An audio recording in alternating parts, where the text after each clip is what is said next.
You gave up a TV job to start a podcast in your basement. If that doesn't scream midlife crisis, I don't know what does. It was Championship Sunday here in Indianapolis. What's the mindset then coming in as a defending champion? I want to win. No, I want to win. The young lady over my shoulder, Caitlin Clark. Not the best looking guy. And I don't think anyone's going to sit here and say, Matt Randazzo was really good looking. What has this last month, 2 months, 3 months been like for you? It's an important fan base for the Fighting Illini, is it not? It is. He turned 69 years young last week. He looked good, Coach. Oh, try it. Thank you.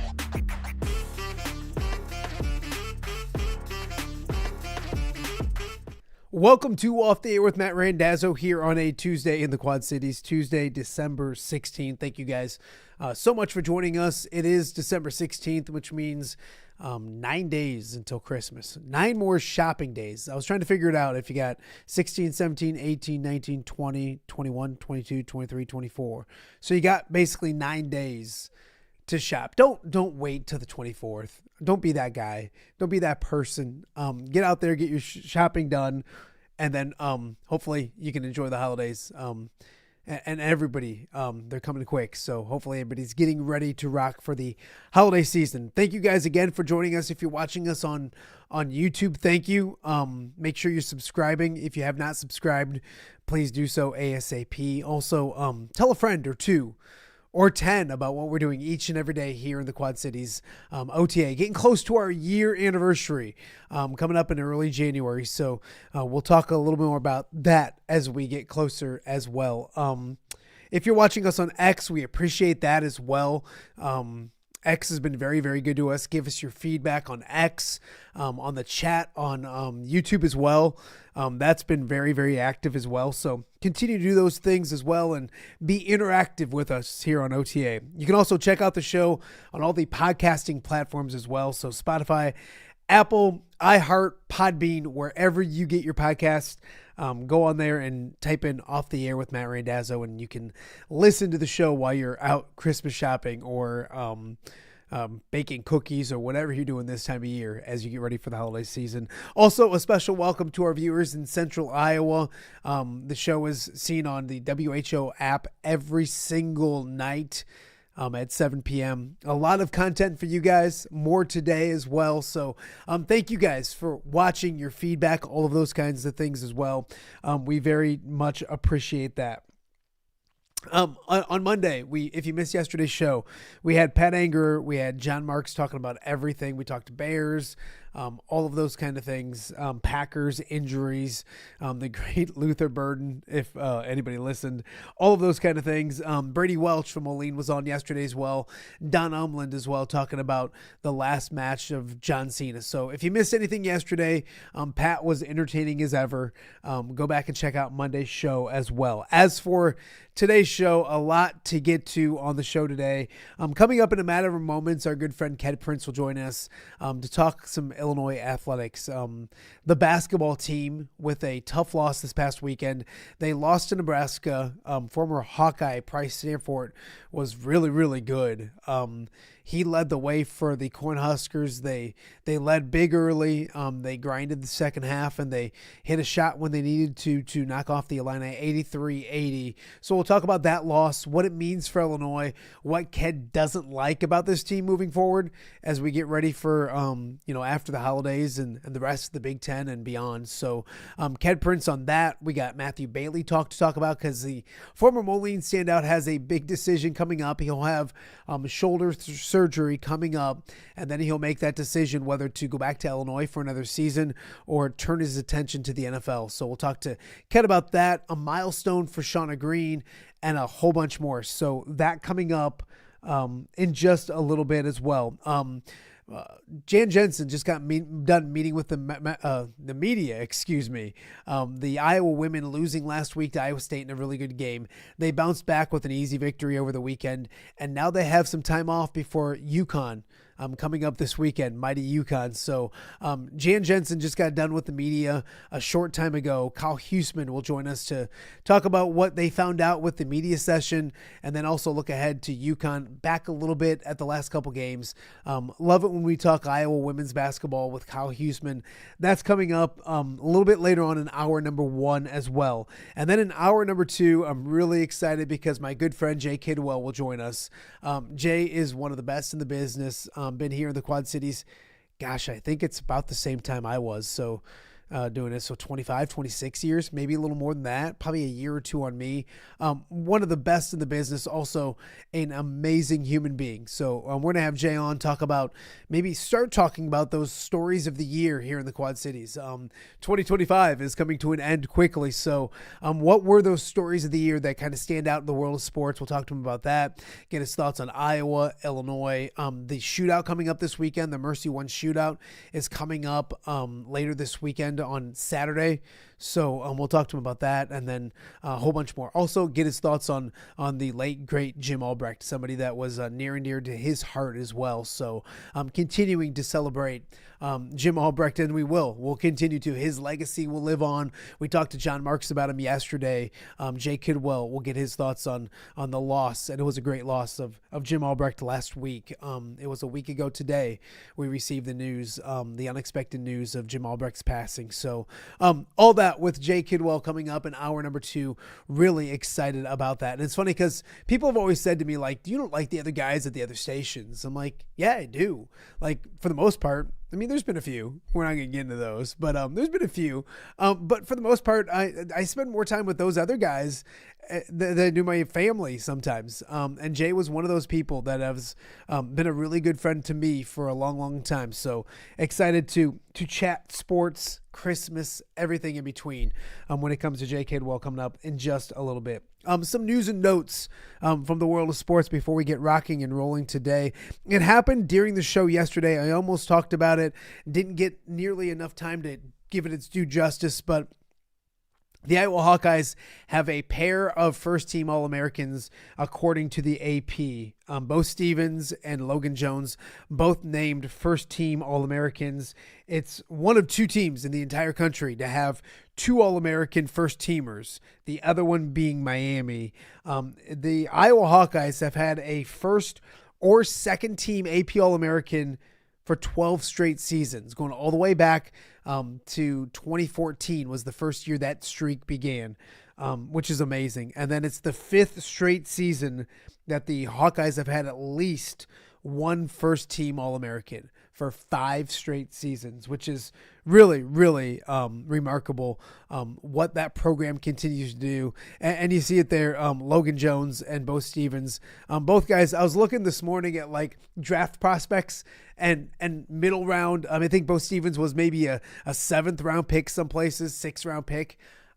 As a Lions fan, and a guy that's struggling with the interior of that offensive line right now, I would take each of those dudes, either one of them, and put them into my system and rock and roll. I think especially Logan Jones is going to be a really good NFL football player. I think Bo Stevens is going to be a good NFL football player as well. So congratulations to those two. Again, it's Iowa and Vandy coming up on New Year's Eve morning, December 31st down in Tampa. Fascinating game. We talked a lot about it with Pat Angry yesterday, so go check out that show. We'll continue to preview that as we get ready for the holidays as well. So congratulations to the 2 Hawkeyes, Logan Jones and Bo Stevens being named first team AP All-Americans. Very, very cool stuff. Also, the AP Top 25 coming out yesterday.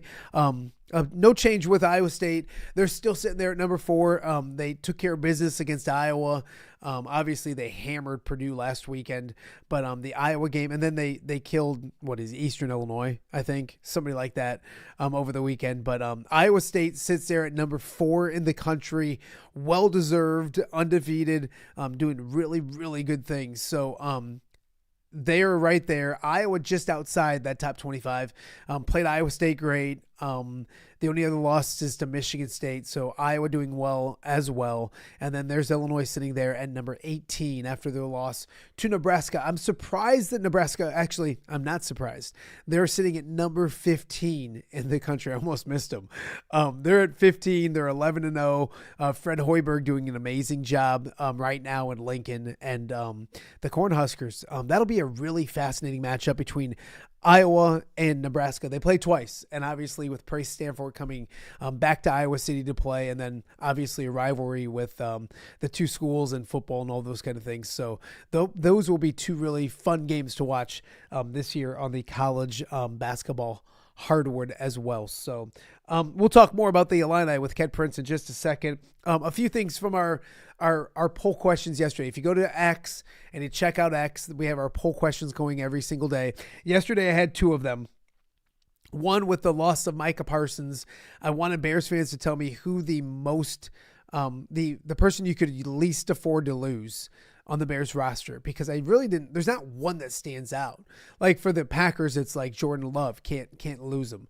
Micah Parsons, you couldn't lose him.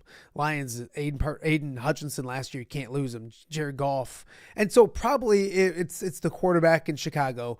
Caleb Williams, I don't think is the reason that the Bears are so good this year, but he's not a reason they're not good, and he's contributing and playing well and all those kind of things. Not great, but he's playing well. But I don't think it's, and a lot of people love the backup, so it's probably the quarterback. After yesterday's show, I looked at it, and it's probably always the quarterback. For the most part, it's usually the quarterback. But in my opinion, the offensive line is important as well. And I don't know if it's one guy, because they added three in the middle. Obviously, the right tackle's playing really well. I can't think of his name. From Tennessee, Darnell Wright. Is playing well as well. So I think the offensive line as a whole, and if you lost one of those guys, it could be more important than losing Caleb. But Caleb would be a big loss, especially at the time of year as well. So as you guys told me, it was Caleb Williams leading that as well. Offensive line was number 2. And then we talked John Cena's last match. I was surprised by this one. 64% of you told me that he should not have lost his last match. It was 36% yes, 64% no. I completely disagree.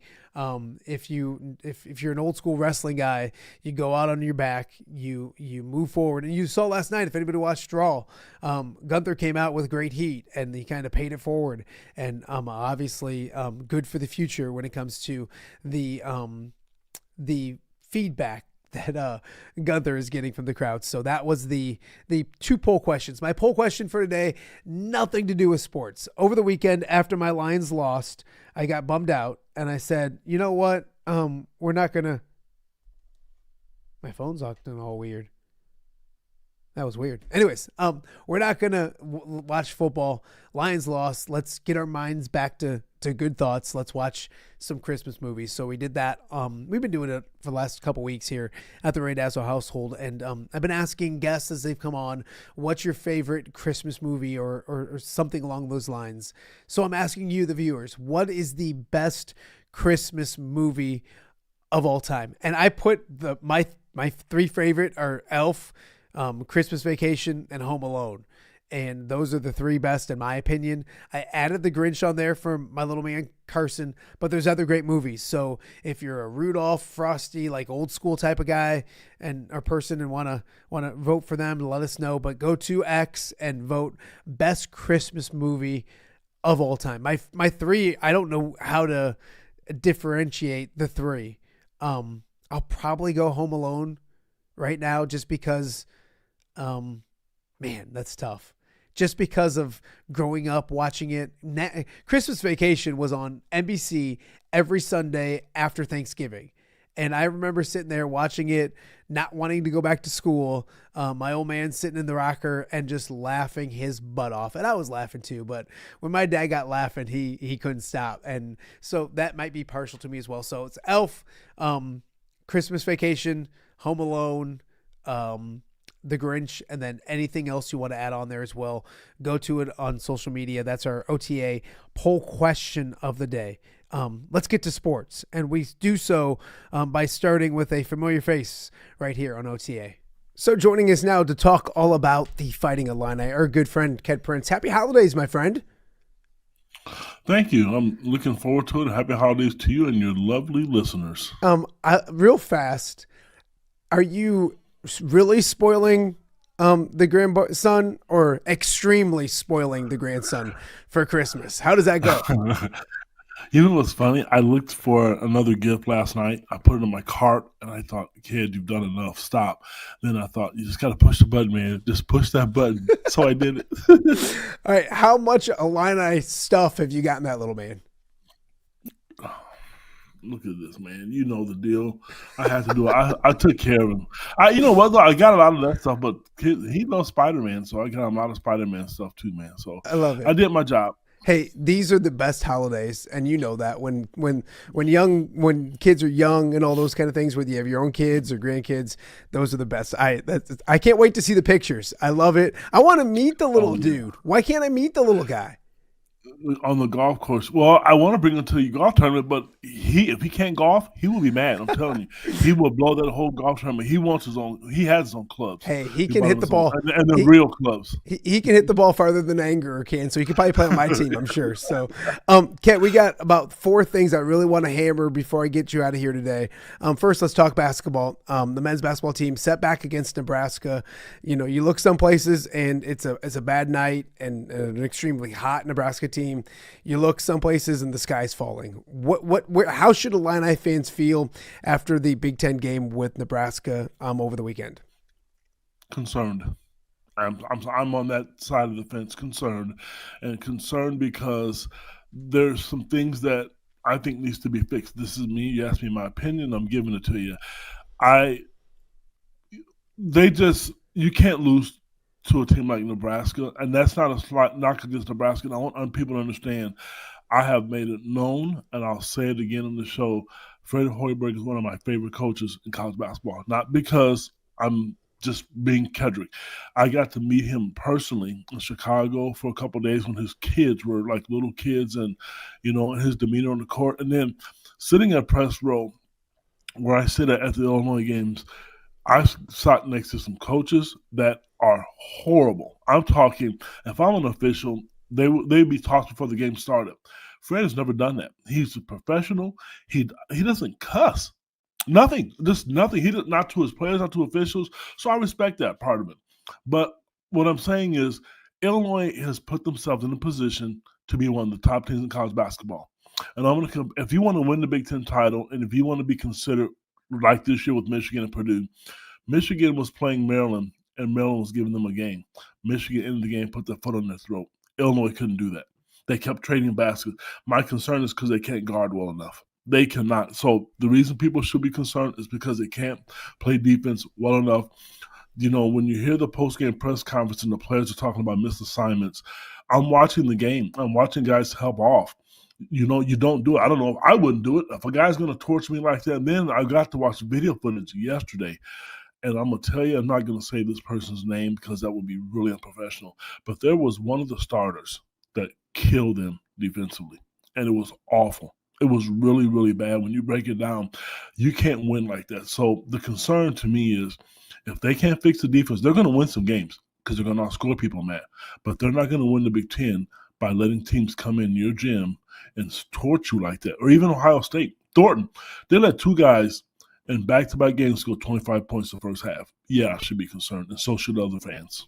Obviously, a great performance by Price Sanford, but yeah, I completely agree. The defense looked out of sync, if that makes any sense. It wasn't like they lacked effort, just decision making sometimes didn't make a bunch of sense. Do you know anything about Tommy Bilic or the addition at the? I mean, God forbid you just get a Jones or a Smith. But another European player coming in at the semester, 6'10" kid. Do you know anything about him, or is it just kind of wait and see what you get? It's like a Christmas gift. You don't know what you get till you get here. Well, believe it or not, I knew about this kid 2 weeks ago. And sometimes in my business, we are not allowed to say anything. You just have to keep your mouth shut. The reason they tell us that because you don't want to ruin the moment for the kid. So, yes, I knew about it. He's a big 6'9" kid who's going to come in at the semester. I think the plan was to get him on campus, get him acclimated with Adam Fletcher, the strength and conditioning coach. He's a thin kid, like I say, 6'10", not a lot of weight to him. He's more of a guy. I don't think they're coming in expecting him to be Kasparis or Thomas Slavi Visic. I think he's coming in to be more at this point a role player to learn the system. But to your point, that's another concern. People are a little bit frustrated with the whole European thing. You mentioned that about the Jones thing. I think people have embraced it and they understand it. People have fun with it. But the knock on those players, a lot of them, not all of them, they're just not tough defensively. They're tough outside of basketball.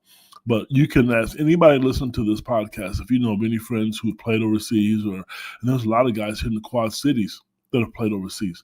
That's the knock on them. I had a guy call me last night. I picked up the phone. He chants ILL, and the first thing he said to me was, "Kid, I told you, you can win with those guys because they're very skilled players. But defensively, name one that's tough." And then you go back to Arizona and Gonzaga. They were European heavy. They were able to do it. So I don't know. I don't know what the answer is, but I know it has to be corrected because you're not going to win like that. But with that kid, answer your question real quick. He's more of a player, I think, right now, that's a role player. I don't think they're coming expecting him to be one and done. So if the fans are thinking that, please don't. Yeah, and you know what? They got enough of those guys. I'm not saying that obviously you can't have too many of those guys, but like a role player, a tough guy, all those kind of stuff isn't a bad thing at all. Kedric Prince joining us right now and off the air with Matt Randazzo. Mizzou comes up a week from Monday or on Monday, so a little time off before Mizzou.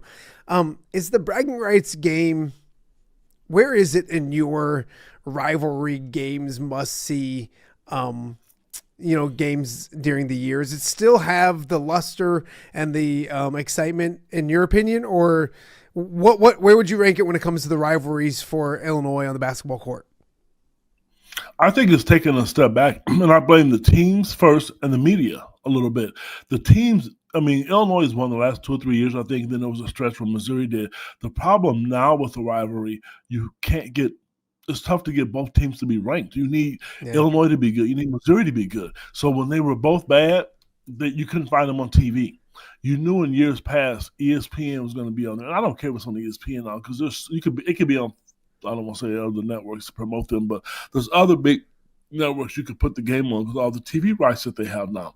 So the game matters. When you watch the game, though, if you're watching it to the fans, it matters. From a national standpoint, I'll tell you what, I think the Iowa State rivalry is way bigger than Illinois and Missouri right now. I wouldn't have said that 10, 15 years ago, but when teams are really good.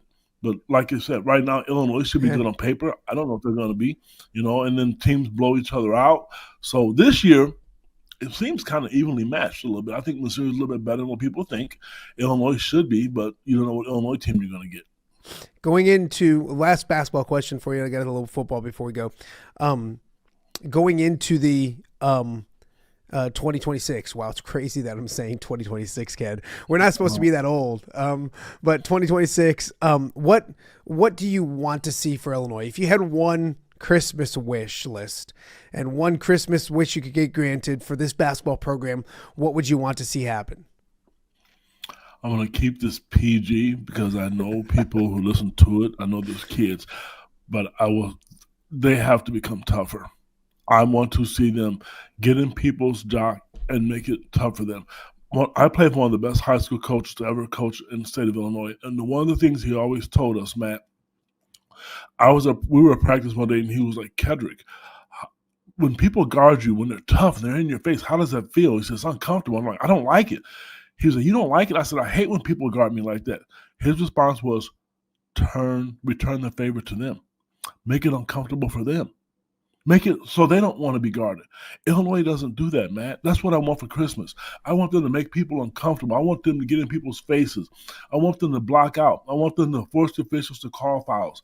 I don't want them to just stick your hand out there. I don't want guys not jumping rebounds, or if you're 7 foot tall, you're playing like you're 2'6". I want to see some toughness. If they don't get that, they'll win games, but you're not winning the Big Ten. Sure. Did Duncan say it like that, or did he have a few other words sprinkled in between? Remember I said PG? That's why I said it. Because it was a lot worse. Oh, Duncan, bless it. God rest his soul. I want to stay basketball wise and go to the women real fast. Shauna Green, career win number 200. They're quietly, what are they, 10-1? Not overly tested this year, but they kind of remind me a little bit of Iowa basketball, where you're trying to get your footing. So the schedule's not that great because there's a lot of new players down there with Shauna and trying to do certain things. Barry Williams is averaging 18 a game. They're winning games. First off, just Shauna, 200 victories. You and I can't say enough nice things about that young lady, but a great milestone, and that's just getting started, don't you think? I mean, it's going to get to 300, 400 and beyond the way she coaches and the way she builds a program. I wish. And you didn't ask me about women's basketball, but if I had another Christmas wish list, I'm praying, and I pray hard, and I wish the fans would get out and support this woman. She is, some people don't like women's basketball. I get it and I understand it. I've fallen in love with it. Believe it or not, my daughter played Division II basketball, so I watched it growing up all the way through high school and college. But I really, really fell in love with it when Caitlin Clark started playing the way she did. It was attractive to me. I liked it. And so I will watch women's basketball. If there's times when Illinois doesn't have to be playing that, I will watch them play because I like the game. The game is different than what it was 10 years ago. So Shauna, to me, I would argue with anybody. At Kedric Prince 4 is my Twitter handle. You can, if you get Twitter, you can get me on Facebook. I will challenge anybody to tell me she's not a good X's and O's coach. I tell you what, I've texted her personally and said to her, I cannot believe the stuff that you run and how good it is. And the players may not execute, they may not make the basket. Matt, she's great. And you look at what she's done in her 200 wins. She's the second fastest coach to do it at Illinois next to Teresa Grinch. And if she stays there 5-6 years, Teresa Grinch's all-time win record's in trouble. Yeah. The schedule is great. Shauna said last year when she had a team that was older, they scheduled people like Notre Dame, and they didn't win those games. This year, she knew she had a different roster, but I would give her credit for this. And this has some Quad City flavor to it. I'm taking a shot here, so if I get in trouble for it, I'm going to go, by all means, I'm going to take it. Shauna scheduled Florida State. She scheduled Oregon State. Those are tough Division I teams. The Quad City has a girl named Divine Burge who plays for LSU. Go look at LSU's schedule. I think that schedule has Seton, Glenview on it, Wood Junior High. I think their toughest game might have been Assumption High School. And that's when they went to play Duke at Duke, and Duke is not good this year. Yeah. They are like 25-0, Matt. They didn't play anybody. Shauna knew her team was young this year. She at least put some Division I schools on her, and on the road she did. So, but she knew you cannot put a Notre Dame on a schedule this year until they learn and grow. They're learning to grow, and they beat Missouri at Missouri. This team is tough defensively. When they went to Oregon and got beat, I think she was embarrassed. And the very next game, the defense changed the narrative of that team. And they have players, Barry Wallace is scoring. The freshmen are outstanding. One of them's hurt. So she is a great coach. I really wish fans would support her. I'm concerned because if I'm an AD, I'm calling her. Illinois fans, you're blessed to have her and lucky. You need to get out and support her. I do every chance I get, Matt. Yeah, no, I love it. I love your references to the Heartland Conference. It's one of my favorite things ever. I wish I had like a dime. What's the schedule? It's horrible. Hey, we got the Jordan 8th grade have Seton this week, so you got to be careful. It's hate week around the house. We gotta beat Seton before we all combine together. I got to do a little football before I let you go. No, I got to go. Some opt-outs. Gabe Yak is opting out. Matthew Bailey, who's we want to focus on, obviously shoulder surgery, so he's out. We've talked on this show so much that Matthew Bailey is a NFL player. He's got that decision to make. How does he go about making that decision on whether he comes back to Illinois for another year or if he's ready to go play on Sundays someplace? He's in a really tough spot, and I mean that because he's good enough to play in the NFL, but you can't trust NFL and NBA scouts. They will tell you, yeah, Matt, if you come out, we're going to draft you. I've been in this business. I use Jeremiah Fears, kid who's now in the NBA for the Pelicans, and his brother plays for Michigan State. I talked to his dad during the whole draft process. I talked to Terrence Shannon's mom during the whole draft process. All these teams will tell you, yeah, we're interested. We're going to draft you here. We're going to draft you here. Well, I would hate to see them tell Matt Bailey, the Detroit Lions, Chicago Bears, we're going to draft you here, and then you end up going in the 15,000th round. I don't want to see that happen to him, because they're going to tell you what you want to hear. Is he good enough? Yes. But I think the injuries play a major factor. On the negative side, you don't want to come back to Illinois and then have a major injury, you don't play at all. He's in a tough spot. Is he good enough? Yes. It's funny because Pat Anger was on the show yesterday, and he said something along the lines of, I think I put it on social media, it was a little more colorful, but like agents are idiots. They tell these kids everything, and they're not right. So you got to be careful what you hear. But I agree with you. Talent-wise, like it's eventually whatever he wants to be, and he's been there for a while at Illinois, so maybe it's one of those times where he wants that challenge. So we'll wait and see. Hey, give me thumbs up, some thumbs down on 3 quick questions. Christmas music, thumbs up, thumbs down. I love it, man. Thumbs up. What's what's the song? What's your favorite? Oh, I'm sorry. I like the Mariah Carey that everybody else likes. I Sing really it. do. You gonna sing it? Christmas. No, because she's a hottie, baby. I love that. I love her. Sorry. Eggnog. Thumbs up, thumbs down.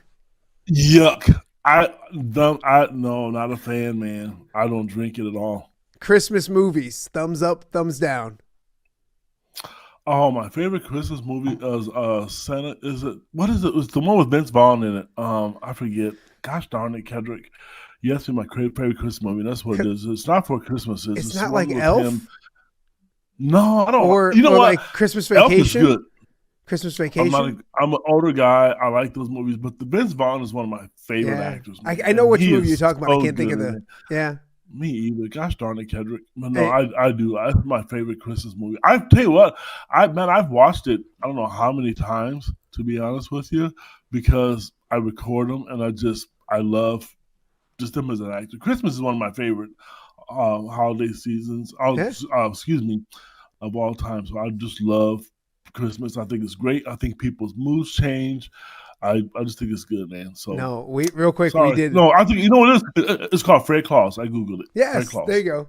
I tell people, and the Lions lost this past weekend, and how I feel better after my team loses this time of year is I go put on like Home Alone or something like that, and I say, forget about sports. Let's just think about Christmas. Hey, have a good Christmas, my man. I always appreciate you. Tell your family Merry Christmas. Tell Miss Hole-in-One Merry Christmas. She got her Christmas gift already for this year, and that's the dang Hole-in-One. But and spoil the hell out of that little guy. It doesn't matter. Go buy him some more stuff today, okay? All right, buddy. Thank you. All right, man. Have a great Christmas. That is Ked Prince joining us on Off the Air with Matt Randazzo. I love Christmas too. It's a great time of year. And he's right. There's there's a lot to be excited about with Illinois basketball, but there are some concerns if they want to. And it's a program now that they're not looking to get over that little hump. They're looking to get to that highest level. So great insight by Ked as always. We got more to get to. You're watching OTA on a Tuesday right here in the Quad Cities. We'll be right back. All right, be honest. Are you craving Hungry Hobo again?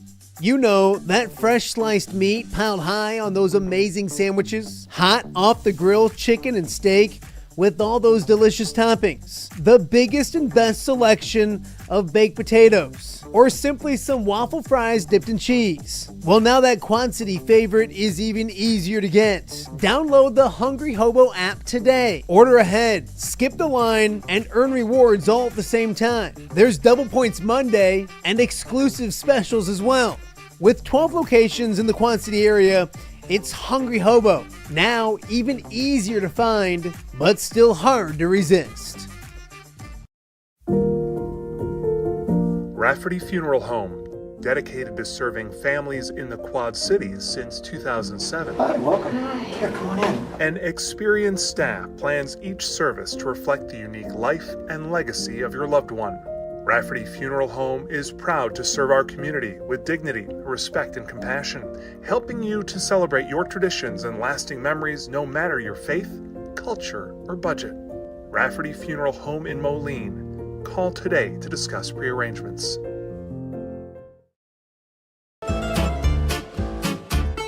When it comes to quality, convenient pizza, Godfather's Pizza in Silvis has you covered.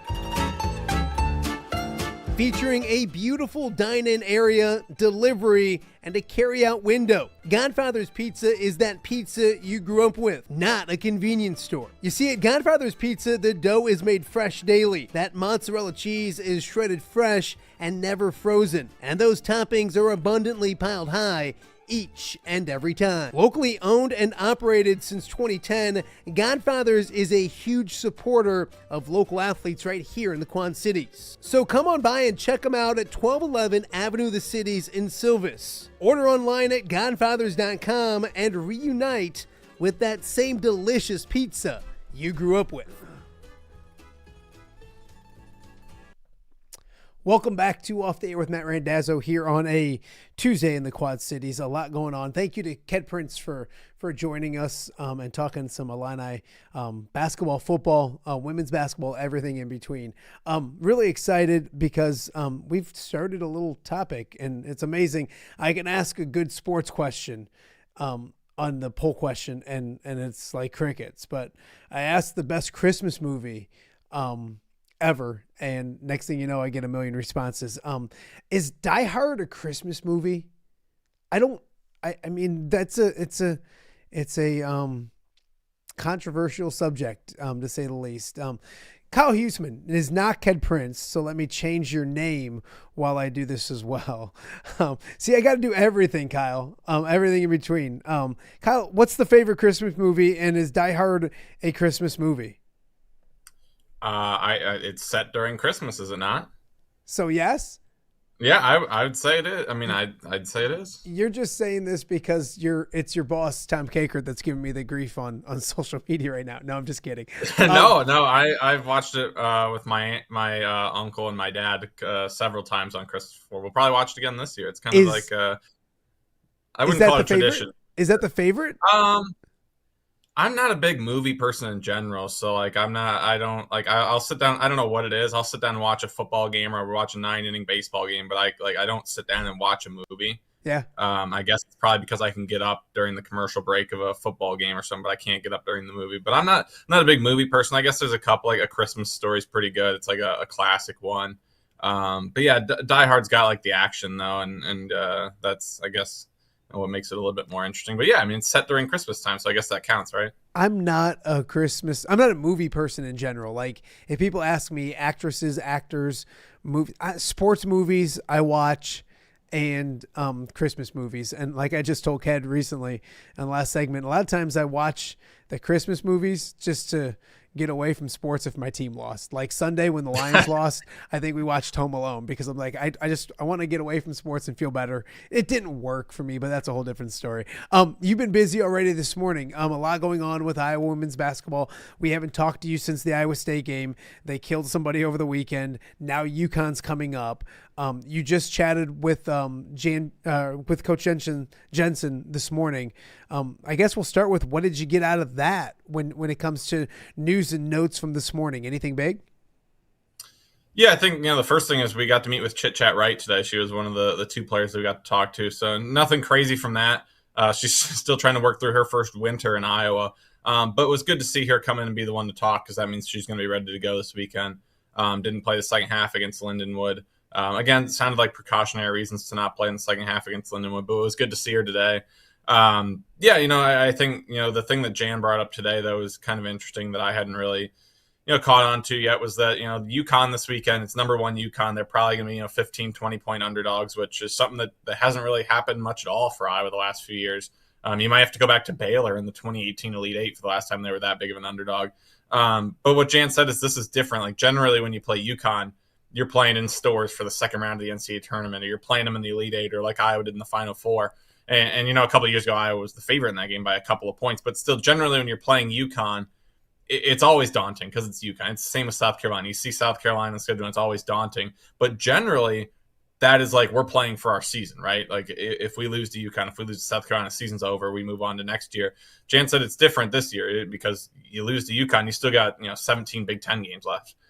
you come back from Christmas break and it's all Big Ten games the rest of the way. So it's different in the way that they can approach it, because it's not like the end all be all. If we beat UConn, the season continues on. If we lose to UConn, the season's over.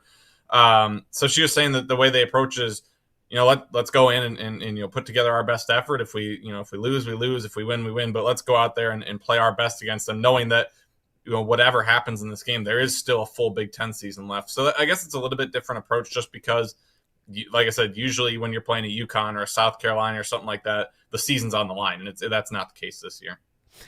We haven't talked since, and I want to preview UConn a little more in a second, but we haven't talked since the Seahawks game, and obviously Iowa got down 17, and that's tough to do at that place against that team. Obviously, a lot of encouraging things happened after that and to get close. What did you take? What were your main takeaways from the Seahawks game that Iowa State won up in Ames? Yeah, I thought the first part of it was that Iowa kind of got in a tough spot with the foul trouble with Ava Hayden. I mean, she comes out of it playing 15 and a half minutes, and that's certainly tough when your best player plays less than half the game. And certainly that contributed to what Iowa State was able to do in the third quarter. And I think the big thing was, for Ava, she just got fouls at the wrong time. I mean, I think it was 1 minute and 6 seconds into the second quarter, and then she doesn't play the rest of the first half. And then gets her third foul 19 seconds into the third quarter. And has to sit again for a while. And then she picked up her fourth one late in the third quarter, just in situations where it wasn't, it's different if she plays 3 minutes of the second quarter and then picks up her second foul, or plays 4 minutes in the third quarter and then picks up her third foul. But they came at very, very bad spots where she barely got on the floor and picked up that next foul. And that made her sit on the bench for a bit. Iowa State is a really good basketball team. I mean, Audie Crooks is hard to stop. I did like the move to putting Hannah on her and having Ava Hayden or whoever was out there on Addie Brown. I liked that move to put Ava on Addie Brown and have Hannah guard Audie Crooks. Obviously, Hannah then got in foul trouble and fouled out.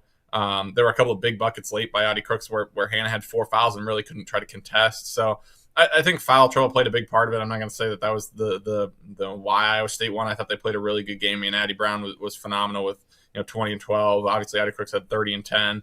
Jada Williams didn't score or didn't shoot it as well, but 11 points, 12 assists. Pretty impressive for them to have 3 double-doubles. But yeah, I think maybe it's different if Ava plays, 35 minutes or 30 minutes. But credit to Iowa for coming back. I mean, like you said, they're down, I think, 60-43 with a minute left to go in that third quarter. And Taylor McCabe gets a big 3 to calm things down a little bit. And then they make a run there in the fourth quarter and, had the ball down 3 with under a minute left and a chance to tie. So, for them to put together that comeback with Ava Hayden, obviously in severe foul trouble, and then Hannah in severe foul trouble, they did a good job of at least giving themselves a chance late. But you look at the final stats, and they shot 43% from the floor. They only turned it over 9 times, and I think 5 of those came in the second quarter during that 6-minute scoring drought or whatever it was. Like I said, Ava Hayden playing 15 and a half minutes to only lose by 5 on the road against Iowa State. I think you come away saying that's a loss that at the end of the season, when we start comparing resumes, and maybe Iowa's in the situation where they're trying to host in the NCAA tournament, that's going to be a net neutral game. They they lost by 5 at Iowa State. Iowa State's probably going to be a top 15, maybe even a top 10 team at the end of the season. There's going to be nothing wrong with that loss. There's if they win, obviously it would have been a huge boost, but losing, it doesn't mean anything. That's not going to hurt their resume in any way. So I think there were a lot of people with a lot of takes after that game on what happened. And yeah, you would have liked to see Hannah Stolke probably a little bit better than 5 of 14 shooting. But it is what it is. They lose by 5 on the road against, Iowa State's a top 10 team. It's not a bad loss. It's not something that's going to hurt them going down the road. But I did really like the way that they fought back in the fourth quarter. They fought back in the fourth quarter, nearly won that one. And I think you're right. Like we kind of talked before last week, unless a team got blown out in this game, I don't think it was going to be a huge factor moving forward. Obviously, I think a bigger win for Iowa State to get off the schneid against Iowa, if you will, and they did that. Iowa bounces back this weekend against Lindenwood. You knew you would. Hannah Stolke played really well, and she had a million rebounds at Iowa State. Didn't shoot it well, and she's been struggling a little bit early on. How nice was it to see her kind of break out a little bit? I know it's Lindenwood. I know all of those kind of things, but for a player, sometimes you just got to see the ball go through the basket. I think she was 13 of 18 from the field, scored 31 points, grabbed 6 rebounds, and doing it in 25 minutes. I mean, not big minutes by any stretch. Your thoughts on maybe getting her going? Because, Kyle, she's got to be good for this team to be really good this year, doesn't she? Yeah, exactly. I think you make a really good point of, yes, it's Lindenwood. Yes, they won by 34. But like you said, sometimes you need to just have that performance against whoever it is. And yeah, against Iowa State, like I said, 5 of 14. I think, if she makes a couple more shots, maybe they win that game. But yeah, she's kind of, when we talked about it before the game, just not clicking in the way that maybe we thought she could. But yeah, she comes out in that first play against Lindenwood, kind of flails a little bit on a layup, and it wasn't great. I think I don't think it hit anything. And it was like, wow, that was not a good play. And then she turns around and makes 13 of her last 17 shots, finishes with 6 rebounds, had a season high 31 points. And like you said, sometimes it just takes that type of performance, whether it's against Lindenwood or against South Carolina or something like that. Sometimes it takes that performance to say, okay, like that was a Hannah Stokey type performance. That is the type of player that she can be. And Jan said after the game that there was a moment, I don't know when in the game, probably the second half, when Hannah was really starting to rack up the points, and Hannah came out, subbed out, and Jan said, that's Hannah Stokey. That is the player that you are. And I think that's like I said, that can be one of those things that Hannah can go, whether she goes home for the night after the Lindenwood game, she goes to bed, Saturday night, and can say, I scored 31. I went out and I made the majority of my shots. I made 13 of 17 after that first miss. That is the player that I am. And you go to bed that night feeling good about, okay, now I'm back on track. And we'll see, they've got UConn this weekend, which will be a super tough matchup. And then, obviously it's Big Ten play. So we'll see what this 31 point performance does as we go forward. Maybe it doesn't mean anything. Who knows? But I've seen it happen before, where it just take that performance for that player to be reminded, I can be that good. I am that good. And Hannah Stokey, I mean, she's not 31 points a night good, but she is the player that we saw against Lindenwood. She can be that good on a pretty consistent basis. So that was huge. And Ava Hayden, 14 points, goes 7 of 7 from the floor. And Layla Hayes, 13 points with 6 of 7 from the floor. Those three, to see Stokey, Hayden, and Hayes all have bounce-back performances. Obviously, Ava was in the foul trouble against Iowa State. Layla Hayes was playing her toughest center matchup she's had in her entire life against Iowa State. And Hannah, obviously, we talked about her. To see all three of them, those three interior players, all have good performances against Lindenwood, I think those are all feel-good performances that they kind of needed to get back on track after the Iowa State game. A couple other players, Taylor McCabe and Taylor Stremlow combined for 5 made threes, 12 assists, and 0 turnovers. So that's really impressive. And Taylor Stremlow, someone that's had some turnover troubles at times. For her to finish with 7 assists and 0 turnovers was huge, especially kind of that's why they had a big lead, but gets kind of thrown into that point guard position again when Chit Chat was out for the second half. So good to see her handle that again. But yeah, I mean, I thought it was going to be a little bit closer. I think Lindenwood's a team that's going to battle with maybe a Western Illinois to win the OVC. But Iowa did a good job of coming out and taking care of business, kind of like what we talked about earlier in the year. That was a game where they were expected to dominate. You expect your interior post players to be dominant, and that's exactly what they did. And they needed that coming off the Iowa State game, just to kind of get a good feeling back as they go into UConn. Let's talk about UConn here for a second, because it is an intriguing matchup, and it's another and arguably, and all due respect to Iowa State, this is the most talented team Iowa's played so far this year. Kind of talk about that and the matchup on the floor, how it fits. We knew with the Iowa State matchup, Iowa had to figure out a way to limit, stop, control. However, with Audie Crooks, they didn't do that. What does the matchup look like? What are the keys with UConn? It's a different matchup, I think, than what the Cyclones were for the University of Iowa. Yeah, I mean, I would say this. I think, and this might come as a shock to some people, I think this UConn team's better than any of the Page UConn teams. Wow. And I know UConn just won the national title last year. I think this UConn team is better than last year. I mean, you look at Louisville's ranked. They beat them by 13 in the season opener. They beat Ohio State, who's ranked. They beat them by 32. They beat Michigan by 3, but that was because Silas Swords made 9 threes and kept them in it late. I think UConn led by 15 or 20 in that game at one point. They just beat USC by 28.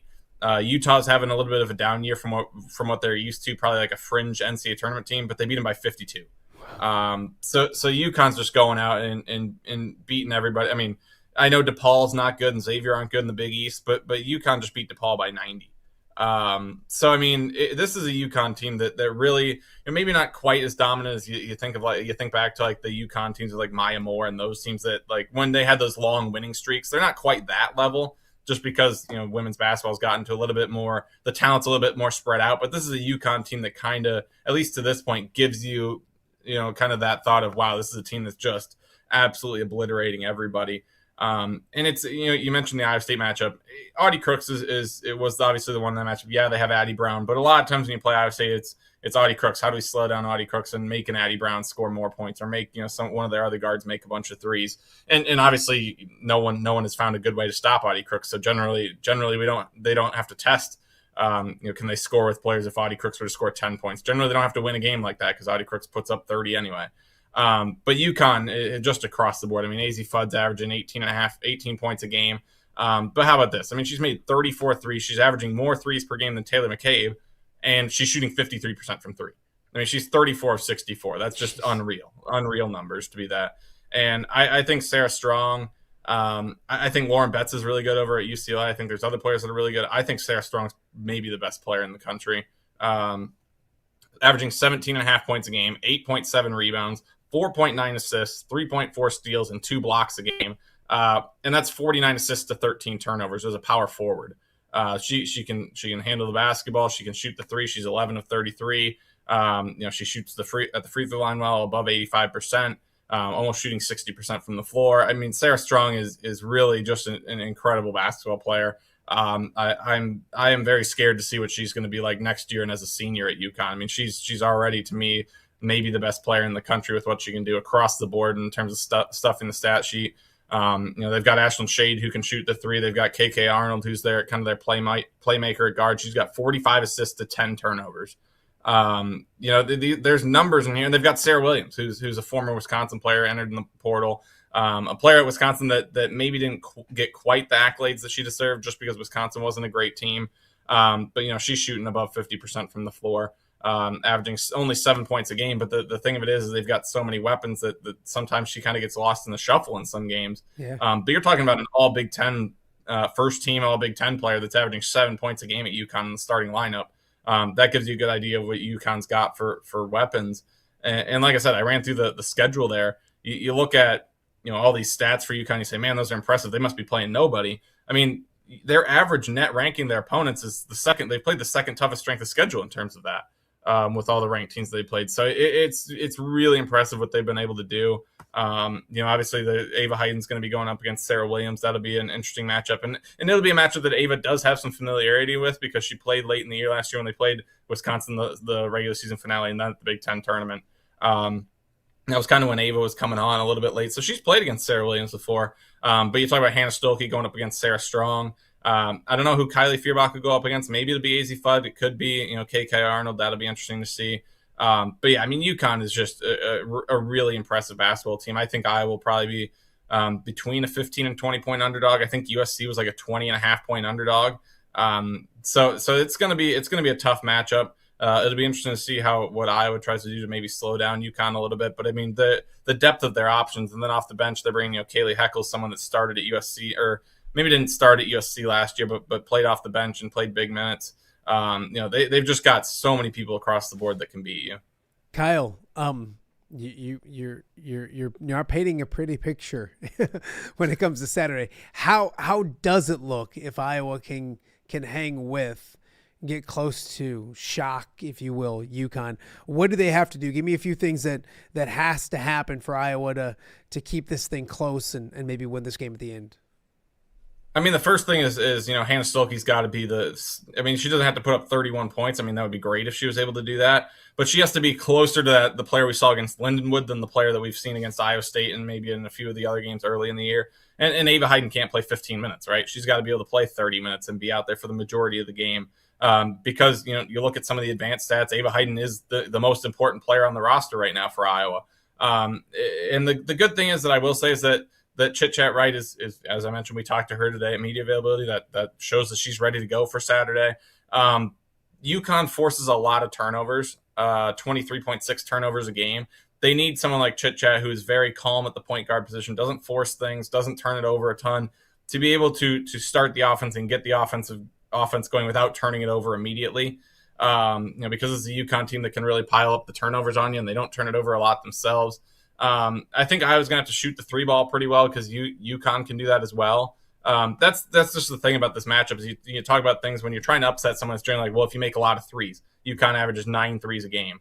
So like, can you rebound well and get some second chances? UConn's out rebounding opponents by almost 9 rebounds a game. Can you force some turnovers? UConn only turns it over 12 times a game, and they force 23.6 turnovers a game. So I don't really have, I don't have like a defined path of how Iowa gets to a win. What I would say is this is not a game. I think you compare the way that they have to approach this similar to what the Iowa men did against Iowa State. This isn't like hopefully we can get to the second half or the final 5 minutes in a close game. It's let's get to the first media timeout in the first quarter. And, is it still a 2-point game? Are we winning? Is it, are we down 2? Are we down 3? Is it tied? Whatever. Get to that first media timeout and see where you're at. Are you in a position where you're okay? And then, okay, next 5 minutes, let's just focus on the next 5 minutes. After the first quarter, where are they at now? That's the way that they're going to have to take it. You can't say, let's get to halftime, tied or within a few points. That's way too big of a goal to start out with. You got to take it in small increments, and I would assume that's what the Iowa men's team did, is try to get out to a hot start, maybe get an early lead because Iowa State's going to have a couple runs in them. I think that's the same thing for Iowa. I think it's tough to say go out and get an early lead against UConn, but they have to have a good start. It absolutely cannot be a game where Iowa finds themselves down 15-6 early in the game, because it's probably already over then. Unless you have like a Silas Swords, like I said, from Michigan, who goes out and makes 9 threes for you. I mean, I don't know if Iowa has someone on the roster that can do that. Taylor McCabe is not necessarily someone that can probably force up and make 9 threes. Yeah, if you can get her drop some plays, but she's not like a Silas Swords that can do that.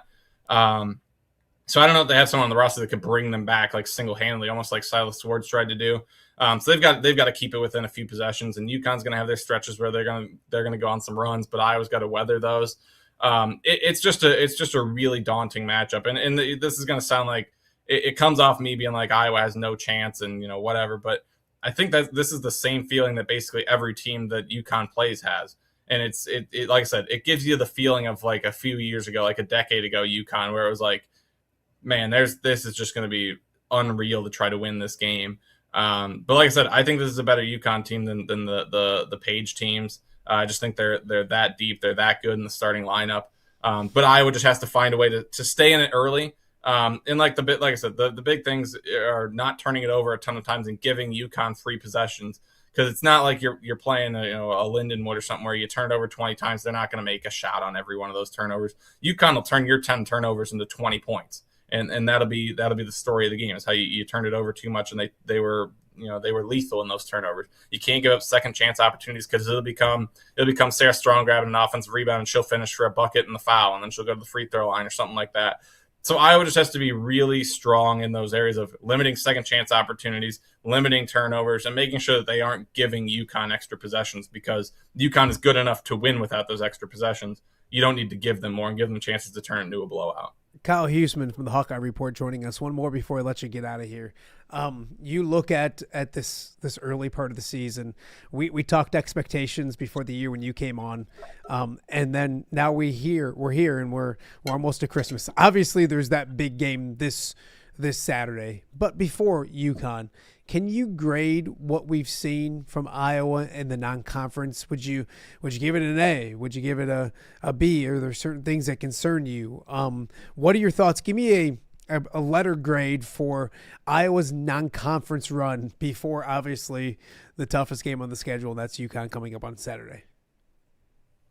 Yeah, I mean, do you want me to I don't know how to say it, because I think the schedule to this point, they've done exactly what I predicted them to do, which was beat Baylor, beat Miami. I said grade them, not grade your prediction. I said grade them. I think it would depend on what people would say. Like, if you went off of my prediction and Iowa did exactly what I predicted, do you give them like a C because like they didn't do anything above and beyond what I said, or do you give them A because Sure. they're 10-1? Like, how do you grade that? I'd give them like a solid B, maybe even a B plus, because I think they, Baylor, just lost to Texas pretty decidedly. So, what is Baylor like right now? Miami, I think, is a decent team, but nothing crazy. So maybe those 2 wins don't look as great as maybe we thought a couple weeks ago. I think the difference between a B and an A would be had they beat Iowa State on the road. And then you would start talking about, okay, they're into the top 10, the latest AP poll, and then you start talking about that being an A. I just think give them a B. I think they've been good in the games that they need to be good in. They obviously have a couple of wins over what we think are going to be tournament teams. The loss, like I said, to Iowa State's not, anything that's going to hurt going down the road unless Iowa State, really falls apart, has injuries, something like that. And even then, if they had injuries, I think, the committee would be smart enough, you'd hope, to look back and say, hey, this is not the same team that Iowa played. But yeah, I think it's gone about what I expected. I think the one concern that I have right now, maybe not even a concern for Hannah Stokey, is just, can she get to that? Like we said, we talked about this before, Iowa State, is the inconsistent feeling of maybe not quite clicking. Is that just the type of player Hannah's going to be this year?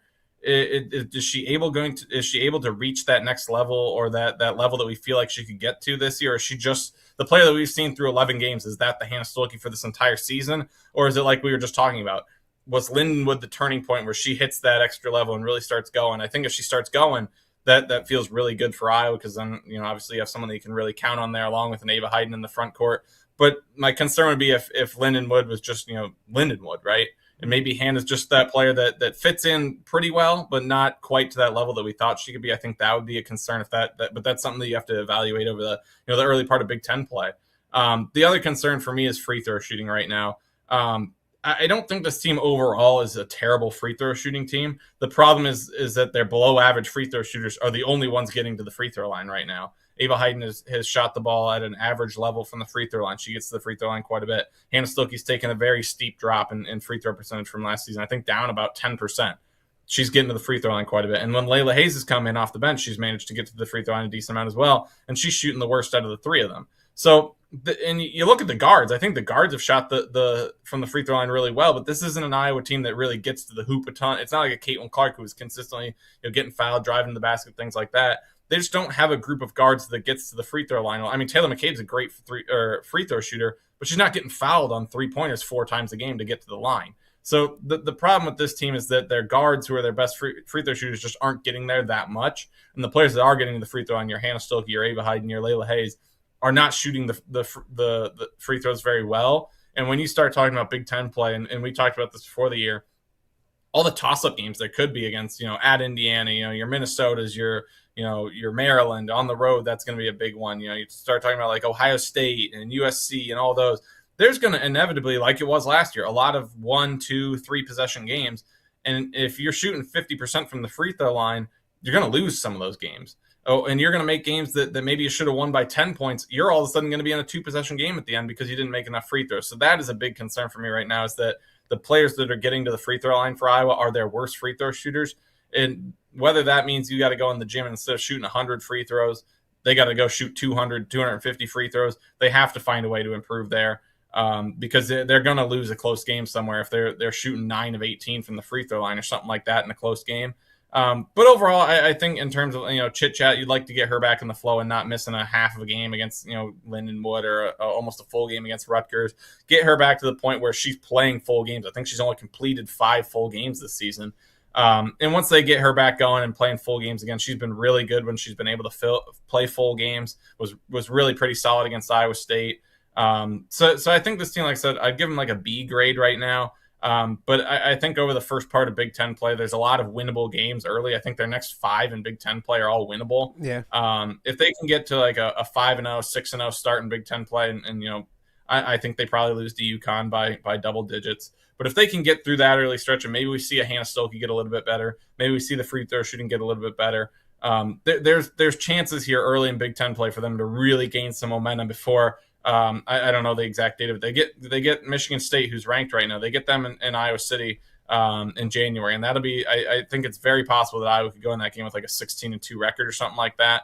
But those games are the ones where we're going to start to watch. Who's the one that starts to turn the corner a little bit? Does a Layla Hayes start to make some progress? Does Addie Deal continue to make some progress? How does that go?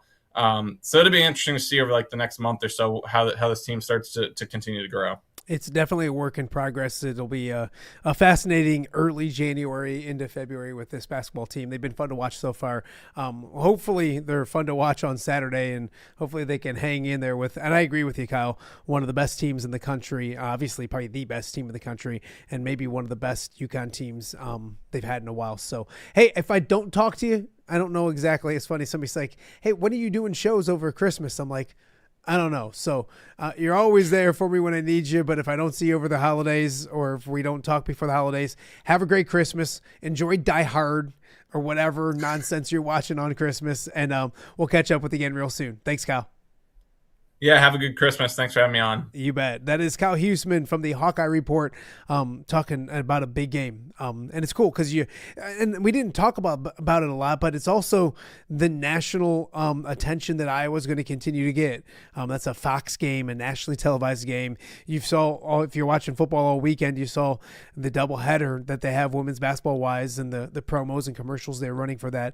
Great publicity for the program. Hopefully Iowa can have a good showing out east and play well against UConn before they take a little bit of a break and they get ready for the conference season coming up, the rest of the conference season coming up real soon. Coming up after the break, we got a lot more to get to. Again, if you're doing the poll questions and you're yelling at me at social media, that's great.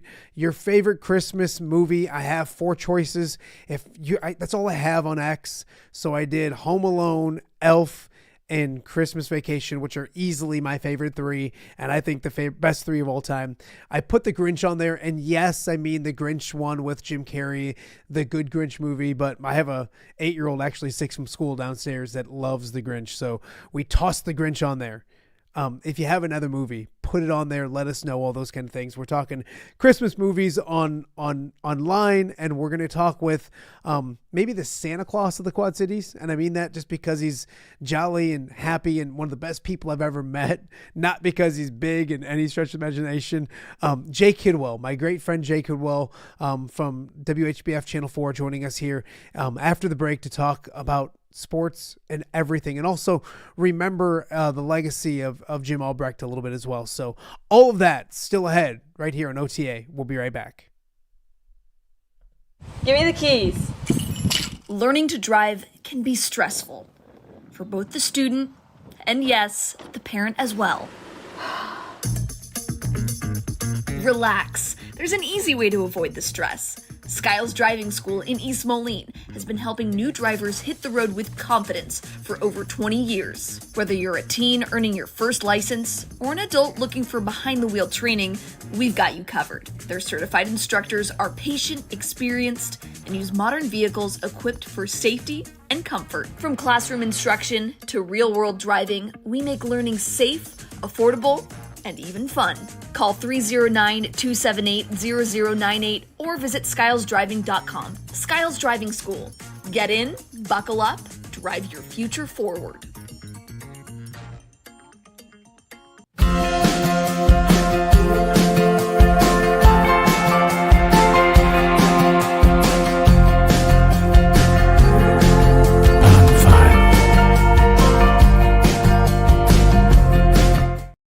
Welcome back to Off the Air with Matt Randazzo here on a Tuesday in the Quad Cities. Tuesday, December 16th. Hopefully everyone's getting ready for Christmas and they got their shopping done and all those kind of things. It's almost a new year. 2025 has been a blast. Next week sometime, we'll start looking back at the year it was in sports. But between looking back at the year it was in sports and what's going on right now, there's so much to talk about. And, one thing I miss about the old TV days is running into familiar faces all the time, including this guy right here. Jay Kidwell joins me right now on Off the Air with Matt Randazzo. Jay, thank you for doing this, my friend. How are you? I am doing great. How are you doing? And thank you very much. Always great to be with you on your terrific show. You are absolutely killing it in 2025. See, that's what I love about Jay, is that he always makes me feel better myself, whether it's right or wrong. I love the energy and all that kind of stuff as well. It's good. Life is good. Are you ready? Are you ready for the holidays? What's the setup like for the Kidwells? And do you feel like the anxiety as Christmas comes? Are you kind of chill, ready to rock? I am ready to rock, and I'll tell you, this is what I've got. My youngest daughter, her birthday is December 23rd, so I've got that. Then we've got Christmas, and then my wife's birthday is December 30th. So within a span of, 7 days, I've got Christmas and 2 birthdays. So I think I figured it out. I still got some shopping to do, but I don't really get excited about it until about the 20th, because if I go now, I'm not going to pull the trigger on anything. I'm going to say I'll find something else. So then you go at the last second, and then you just say, you know what? That's it. I'm doing it, and they're going to love it. No, I love it. I would hear stories. My dad never did this when we were younger, but like before he got married, my family always told me he was a December 24th. He was an Christmas Eve shopper. And I used to be like that. And then marriage, of course, has me more organized in life. So I think we're getting there, but with 4 boys, it's just stressful. And I always say every year, I'm going to get like ready, and we're going to, by early December, we're going to be ready to go so we can enjoy the holidays. And it never happens. And I told the kids yesterday, I told my boys, I'm like, I'm looking forward to the day that you guys are out of the house and it's just my wife and I, and we don't have 18 basketball games in a weekend or anything stupid. And we can be ready by this point and actually enjoy the holidays. But it is, they come really, really fast. How's life in my old world? Do you miss seeing me every once in a while on the sidelines? Absolutely, but now I get the pleasure of hearing you on the radio. Obviously, you're all over with your show. And just a final thing on the Christmas aspect. This year, I think we have found a new thing in the last couple of years is instead of buying some silly things that then I end up nobody wants or something, I think we're eyeballing a trip to the Caribbean in January. So let's sort of turn it into an event for a week and do something special as opposed to buying this, that, or the other. So it only took me 61 years to figure it out, but I may have, of course, you got to see that I'm gone in January for that to come to be. But yes. That's what the game plan is. No, that's an amazing idea. I just realized the other day that my kids have too much stuff anyways. So now I'm just like, we're going back to like giving them presents that they probably already gotten, which I can't go too much farther because they actually might watch the show every once in a while. So I should be quiet and all those kind of things as well. It's a crazy busy time. The New Year's coming up, 2026. So I always like to look back at 2025. And it's always crazy. Back at WQAD, and Cuff will still probably do it this year, we would do our top 10 stories of whatever year it was. And it was hard always. We always group them together because you can't, it's hard ranking state championships and what's better, a volleyball state championship or a basketball, that kind of stuff. I always looked at it as what everybody talked about the most. When you look back at 2025, what did people talk about the most when it came to sports here in the Quad Cities? You know, it's and that's a great way of judging the barometer on it. And I'm kind of like my sports answers are always somewhat it's somewhat predictable. Maybe not predictable. Maybe that's not the right word. But I always enjoy how, when it's basketball season, I'm all in. And then when you're about sick of basketball, we're into the spring sports. And then we're down in Edgington on a March day with flurries and we're freezing out there and we move along. And then you get the John Deere Classic and you get the summer sports. And then and then all of a sudden football's here and you're fired up about all of that. Iowa football, I think, is always in the Hawkeyes. And I think as we were talking a bit earlier, the change with Fran McCaffrey, probably certainly one of the bigger things that happened in this past year. And you know what, before we go to all of that, I have got to I want to do this every time. Tip my hat to you because this is your year with you taking off the air and doing your thing. And look at what you have accomplished from the time you started to where you are as we roll into 26. I could not be more impressed. Could not be happier for you. You're on the Hawkeye Radio Network. You're the lead-in to Gary and Pat. I mean, absolutely, inspiration. You found a niche. You found a thing. It's more than a niche. You're killing it. You're doing a great job, and you had the guts. How many people don't have guts to, if they're thinking, maybe I want to make a change or do something different. You said, you know what, I'm going to do it. I can do it, and you had a plan, and it is coming through. Jay, so bravo. You make it sound. And thank you. Obviously, you make it sound so smooth sailing. It was support of friends like you and my wife and all that kind of stuff. It wasn't always that easy. Trust me. There was many mornings I woke up going, "You're an idiot. You've done something for 25 years. Keep doing all those kind of things." So I appreciate you saying that. One thing I found out about the show, Jay, is you can tell like what resonates by looking at numbers. I'm a numbers nerd when it comes to this stuff. And I remember like the show was fine. And then it was the Fran McCaffrey stuff that really started to like resonate when it came to this show. And Fran, who was next? I remember I lucked out. I always talk about when they named Ben McCullum the head coach. I had Tom Kakert kind of set up to be right off the top. So it was 9 o'clock when it got announced, a.m., 10 o'clock the show started. Kakert's all ready. And I tried Chad Leistico, and he was covering the women in Oklahoma. And he's like, with everything's going on, and he never says no. He's the best. But he's like, I don't think I can. Well, then at 9:45, like I got a text and he's like, hey, I'm done with my stuff if you want me to hop on. And so here I was an hour after the hiring with two guys that know more about Iowa basketball than we've forgotten and stuff. It's just they've forgotten more than we know is what I should say. And like that resonated. And then it affected us because we had two Moline boys up there when it comes to Brock Harding and Owen Freeman, and they hit the portal and Owen was nice enough to give me that in an interview, right? I remember he said when he got in the portal, he goes, hey, I'll come on your show when I figure out what I'm doing. And I remember looking and watching and numbers are numbers, and this might not make any sense, but there was like 10,000 people watching it. And I'm like, what in the world is going on? I got a camera in my loft.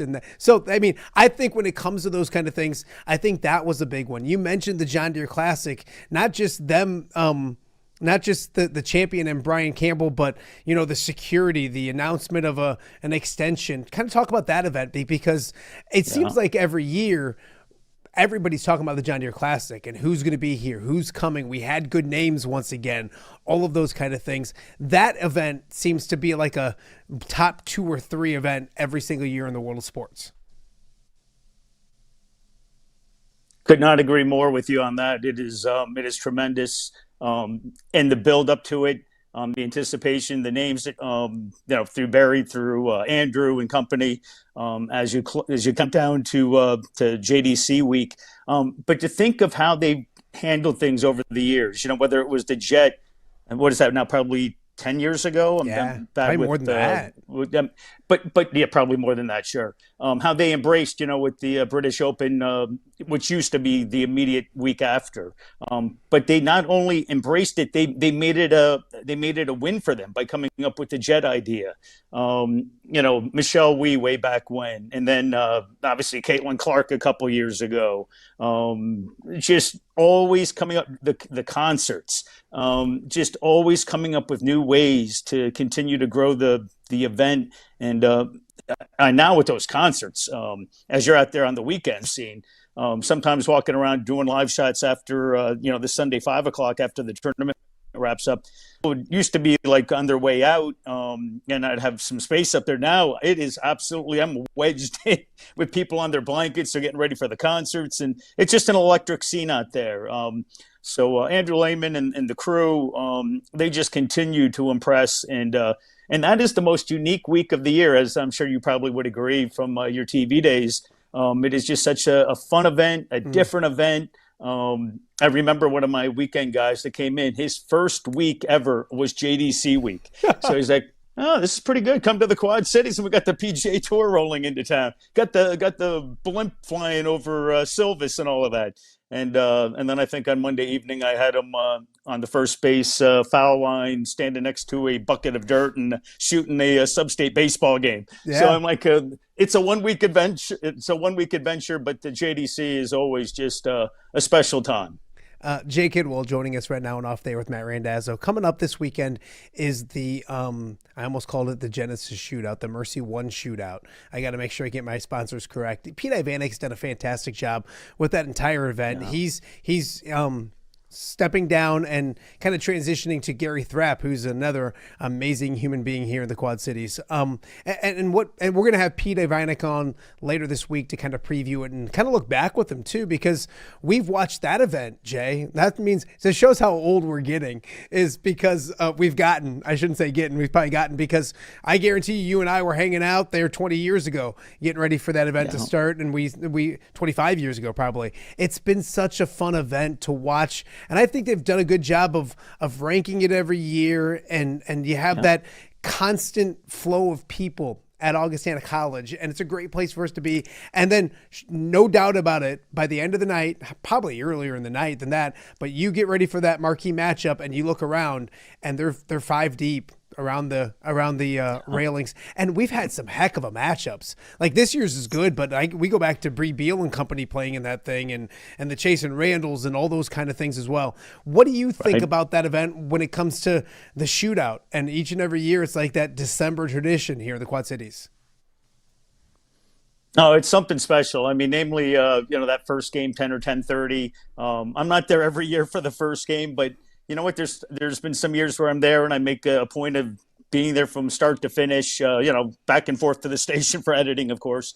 But it's just such a fun day. It's one day where everybody comes to Augustana. It's one spot. And as you sort of alluded to, the afternoon buildup as the bigger matchups, obviously, sort of build up towards the nighttime conclusion to the finale. But to watch the crowds, filter in and the stands fill up more and more.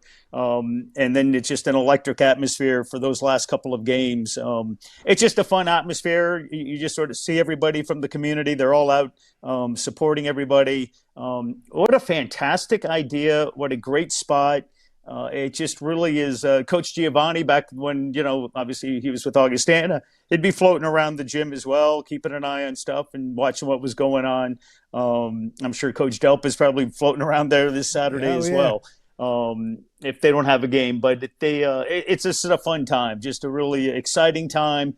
And I know talking, you talk to the coaches, and then for the players, it's for them, it's sort of a, it's namely for the Iowa side that don't have those Christmas tournaments. This is sort of like their big day to go out there with a big stage and to sort of soak it all in. So it's just sort of fun to be to watch it and to just sort of absorb it all. You mentioned it. I got to do my rant. I do it every time. Play basketball in basketball season. I get like keeping the holidays around for family. I appreciate that. But like the worst part of Iowa is they do these controlled scrimmages where they bring people together, they get referees, they do the game, and then it doesn't count. I'm not saying, I think there's a happy median because in Illinois you can play 7 games these weeks with tournaments and all these kind of things, and it's busy. So that's probably too much. But on the other side of it, play a little, there's probably a happy median in between the two. I love about the shootout, Jay, you'll see those people that show up early, and then you'll see them at the end of the day. And you know that they didn't do anything but watch basketball for 12 hours or whatever it is. And that's awesome. And by the way, it's one of the best media food locations when it comes to the food they serve. Yeah. Wouldn't you agree? They do pretty good with the spread and everything, do they not? See, you may have left TV, but the TV brain is still working. I can see. Yes. That is a media, that is certainly right there. They do a wonderful job, and we all appreciate it greatly. It really helps the cause out when you're out there all day. I'm not building a bridge. I'm shooting basketball, not to misconstrue somebody with actual work, but no, it's great. And they do a wonderful job with that. I will also say that Erie Warkins tournament would be up there in the mix for really good hospitality when all the moms in Erie come through and jack up that media room as well. Yes. They do a nice job up there. No, we could do a whole show on media spreads, I think. And we'd be okay. Hey, the Wheelers, you do a good job on Wednesdays. Hey, invite us to lunch and we'll come cover anything. We're pretty, we can be easily swayed when it comes to food. Jay, I got a couple more for you before I let you get out of here. The Iowa football team, and I saw you up in Iowa City all the time, a little partial these days, did the pregame. In fact, you were the last home game with Michigan State. You were nice enough to come up early and be on the Hawkeye Tailgate show, which I loved. And we both predicted a blowout that day. And then we watched one of the best Thanks comebacks for in reminding history. us. Yeah. But with that being said, what were your thoughts on this Iowa football team this year? And then maybe not even just that, but moving forward to Vanderbilt. I think it's a fascinating matchup. It's weird these day and age because we look to see who's in, who's out, who's opting in. And like for Iowa, it's just like, well, probably everybody's going to be there because that's the program and that's how they do things. Your thoughts maybe on the season and then really fun bowl matchup down in Tampa. Boy, I thought it was just an absolutely electric season. And you think of those games, you sort of go back to the losses because that's sort of what sticks in your mind. Sounds like I'm negative, but it's only because it was just such compelling games. The Indiana game, absolutely right there to the gun. Oregon, I mean, absolutely right there to the gun in those situations. Iowa State, I mean, all these games, what was it? 4 losses by what a combined, what am I forgetting? 15 points, something along that line. Yeah, you nailed it. So they were right there in the mix in all of those games. And if just 1 or 2 of them had flipped around or a couple of them had flipped around, I mean, who knows? But Coach Ferentz, winningest all-time coach, I mean, that man is amazing. What, 27 years? He's just phenomenal. And you can see, what was it? I think it was the Indiana game. I believe it was the Indiana game. He was talking about where they were going for the long field goal right before halftime, and it got returned on him. Yeah. And then he was saying how that was probably a big mistake that he called, and he was getting emotional in the press conference. The man cares so much. I mean, he's such a breath of fresh air. Doesn't even do it justice. He's just such a real good man. You can see how much he cares for his program, for his players, for his team. And, Mike Halas, I'll give him credit. He actually mentioned after Coach was getting emotional about how he made a mistake and he acknowledged it to his team in the locker room that was on him. And then Mike, to his credit, he said, Coach, I think you've also made some right decisions over the years. So I think the equation, I think you're okay, which was just a real classy moment to go there. But, boy, those games they were just an incredible team, a very exciting team. They were right there. The defense is crazy. Ked and I doing his thing. I mean, just every time you think that no one's going to ever kick a ball to him on a punt return or a kick return, and there he goes. And you're like, what were you people thinking? So it'll be fascinating to see down in Tampa whether Vanderbilt decides to roll the dice and kick him a ball or two. But we will see how that shakes out. But the matchup with Vanderbilt, I mean, they're coming off a couple of just really good years.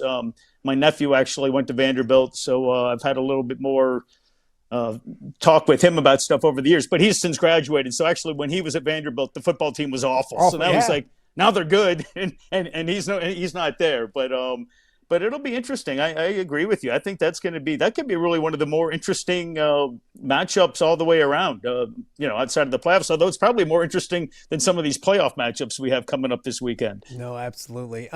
Jay, I got to talk Illinois with you because that's a program that has won now 18 games in 2 years. Yeah. I think Lovie Smith won 17-5. So what they're doing, and yes, there were expectations that weren't met, and I know that's disappointing when you look at it at the beginning, but when you stop looking at that disappointment and look at the big picture, maybe if you're an Illinois fan, you've got a program that what used to be, we covered it, you still cover it. I mean, it was bad, and now it's going to go to a bowl game. They could win 9 games. It's been the most victories in a 2-year period in forever. Brett Bielema continues to do it, a Prophetstown native, with local kids, Cole Rusk and Matthew Bailey. Now Matthew Bailey has a decision to make because I think he's an NFL player. I've thought that from the jump. And so I expect that to happen too, whether it's next year or the year after. Just your thoughts on that program, because Jay, it was an afterthought for so many years when it came to you're stacking the show on a Saturday, you're leading Iowa football, and then eventually getting to Illinois off the feed, all that kind of stuff. It's been a fun run for the Illinois Fighting Illini football program. Coach Bielema has absolutely changed the whole dynamic, the culture, the vibe, the feeling, the excitement, everything with Illinois. It is terrific. Matthew Bailey, I mean, holy smokes. You're right.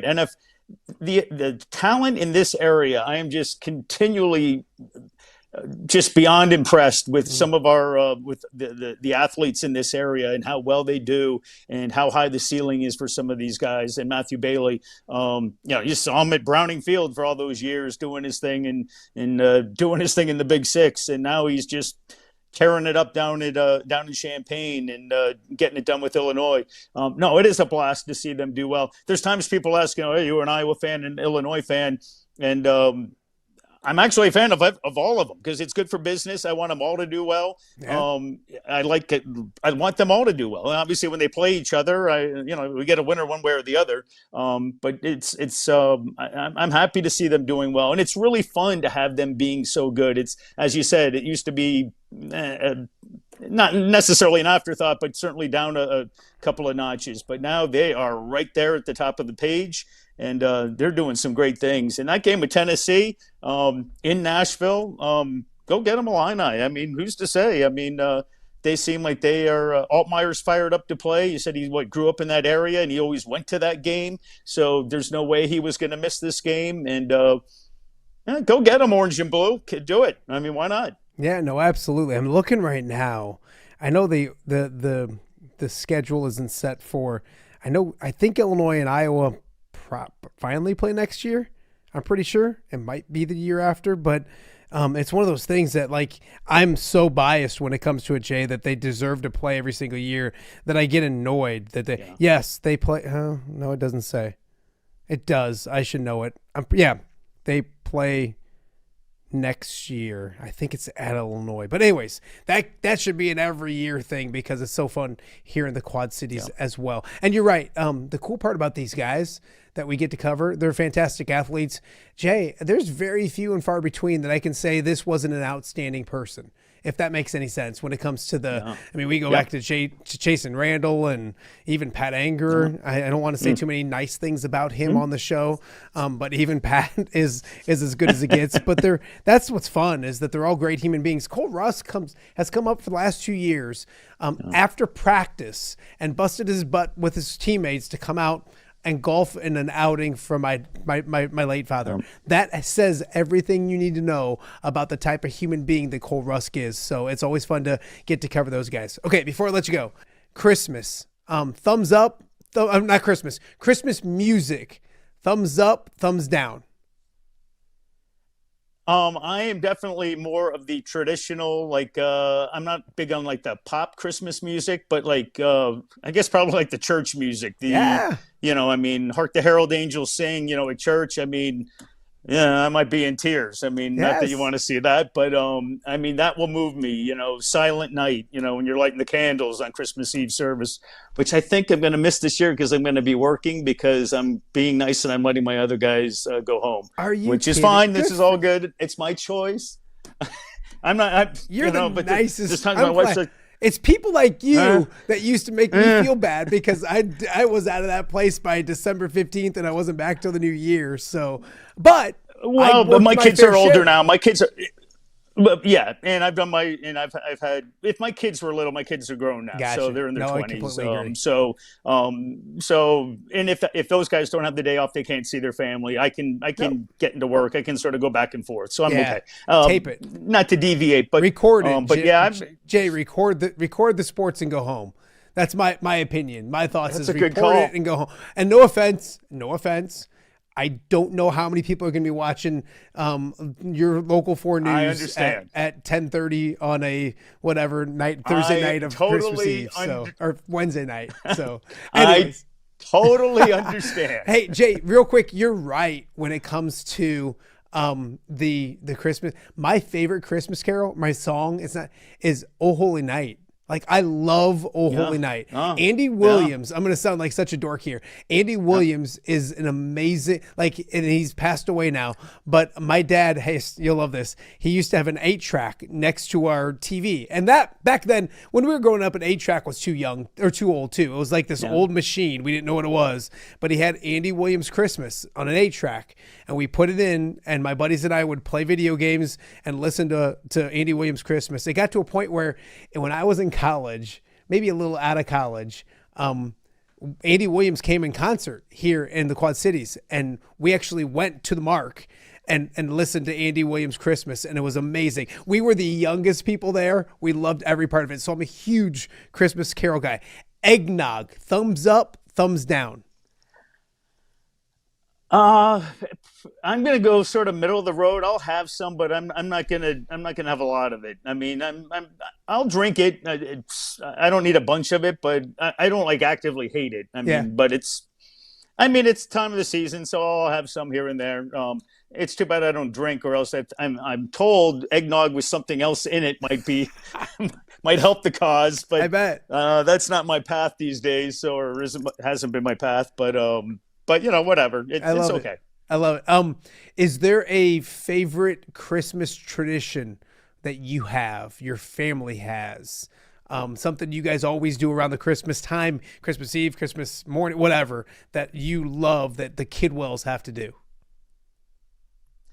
Well, I always think of when the kids were little, we'd go to our church would have a 4:00 service, which is sort of the wild kids service, kids songs and kids stuff. So we'd do that, and then we'd go back home and change, and people get in their pajamas or whatever, and then we'd drive around or go home and have dinner, and then everybody would be in their pajamas or whatever, and we'd drive around and look at the Christmas lights.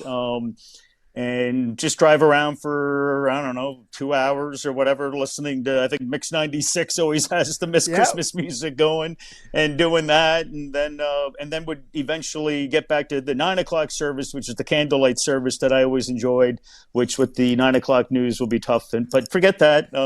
We'd do that and then go home and watch maybe the end of It's a Wonderful Life, and try to get the kids to bed, and wait for Santa to show up and get everything situated for Santa. So, and when we were in Connecticut, had family, Kim's family is up in Massachusetts. So Christmas Eve, we'd drive up to Worcester, up to Massachusetts, and then do that, drive back late Christmas Eve and get ready for Santa. And then my family, my dad, would come up from Connecticut to our place in Connecticut. So it was good. We were sort of like shot out of a cannon to Massachusetts, and you come back, and then Christmas Day, you'd get up and do stuff with the kids. And then, don't put my fingers in front of the camera, sorry.